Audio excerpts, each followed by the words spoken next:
China will soon send a 700-strong infantry regiment to join the UN peacekeeping mission in South Sudan. The final preparations for departure were underway, and this is the first time China sends a combat unit to a UN peacekeeping operation. And previously, it was mainly security guards, engineers, and doctors.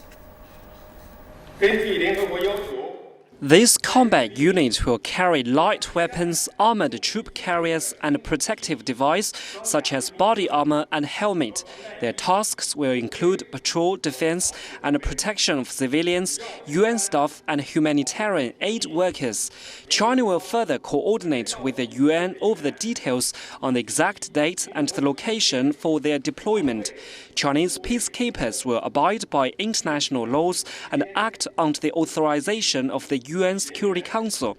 They will provide protection to locals as well as other countries' peaceful activities, humanitarian aid and economic construction in South Sudan. Chinese peacekeepers will contribute to maintain peace and stability in South Sudan and the region.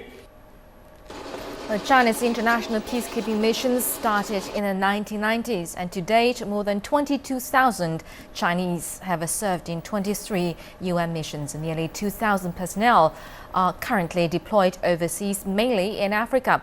And 9 officers and soldiers have lost their lives in the line of duty. The country is now the biggest contributor for the mission among all permanent members of the UN Security Council.